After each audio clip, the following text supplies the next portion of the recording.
Hello everybody, I am so excited to introduce to you the Spellbinders Grand Caliber, their latest die cutting machine, and I'm so excited about this machine.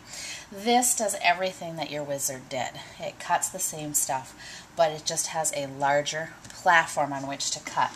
So I want to show you a little bit about the machine, a little bit about the plates. So I'm going to start with the plates so you get what I mean about a larger platform.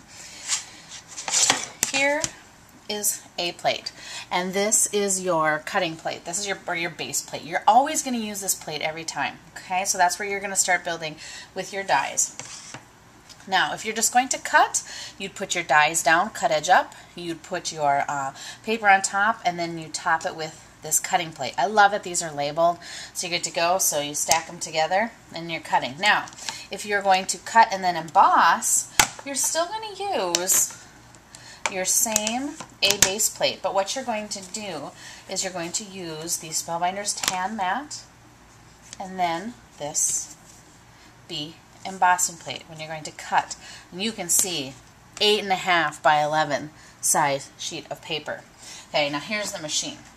Okay, so you can feed the dies into here, and it's got a great handle on it. I just love this smooth, easy cranking handle. And you're probably wondering what this is right here. And what this is when you flip this switch, it's going to suction your machine down to the table, which is just a great feature. I love that. And it's easy to turn. It just slides up, and you'll feel when your machine is attached to the table. Now, another thing I want to show you is I want to show you the new Grand dies that are coming out. This is Grand Circles. Look at the size of these. Aren't these great? These are going to be so great for mini albums, scrapbooking, so many altered art items. And I want to show you these go in the same increments as the regular nestabilities, but these pick up where those leave off. So I'm going to show you, this is my standard circles, my large set, and I'm just going to set it on top of here and hold it up so that you can see how they just pick up right where they leave off. And in fact, I'll even take the largest one out and set it right on here so you can see they just pick up where the other ones leave off. Because I don't know about you, but there's been lots of times where I've thought, oh, if I just had a little bit larger of a circle. So I think what we're going to do is we are going to go ahead and let's make a frame actually. So let's take the largest circle, then we'll take this one, and we are going to go ahead and cut these. So I'm going to start with my base plate, okay, my A plate. Grab that one. That's what I love about this. Everything is labeled. So I'm going to take my base A plate, and I'm going to put my circle down, cut edge up, and I'm going to set the circle inside of here. And now I'm going to take my 8.5 by 11 sheet of paper. I'm going to set it in here over the top. And here we go, over the top with my cutting plate. I'm going to shift this over just a little bit so you can see. I have a small work table in the townhouse here. So hopefully I'm going to get this in a spot you can see. So I'm going to take, and I'm going to go ahead and I'm going to turn that switch. Okay, so you can see I've lifted it up and my machine is nice and attached to the table. I'm going to go ahead and I'm going to feed my cutting plates right in here.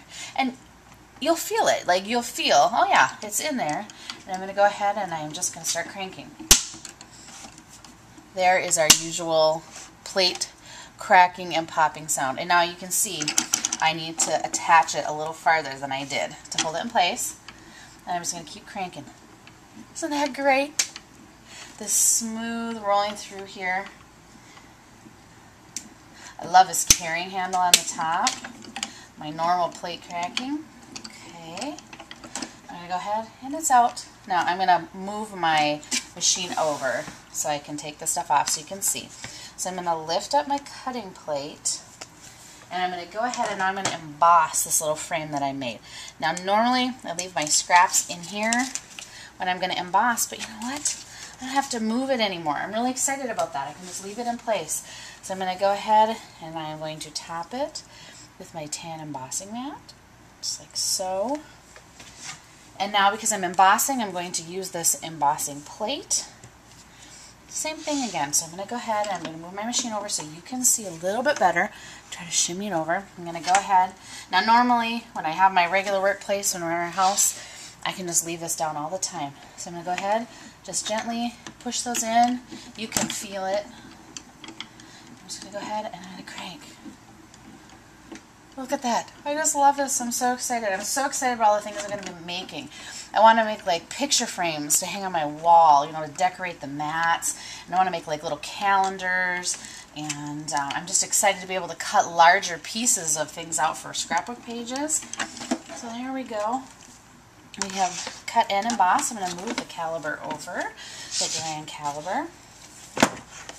And here we go. Here is my cut and embossed frame. And now I have an extra circle that I can use for other things. Isn't that exciting? I just think it's so cool. I can't wait to show you a lot of the possibilities. I do want to show you a couple things I cut already just because I'm so excited. I took, as you know I love fabric, I took some canvas back, paper backed canvas from Creative Imaginations and cut that out and made a little scallop frame. Isn't that great? I also used another product from Creative Imaginations. I'm grabbing for it now. I used the thick, this is the thick wood paper. I made another little frame. How great is that? There's all sorts of shapes, so make sure that you go over to spellbinderspaperarts.com. Check out the images of the new grand caliber and the images of the new grand dies, and keep in mind how many shapes you can put on this plate because you can run them all through. So if you want to do the new pumpkins from Jack-O-Lantern, you could put all of them on here and run them all through in one pass. I think this is just fantastic. Like I said, I can't wait to show you more about this machine and all the great things you'll be able to do with it. Thanks so much.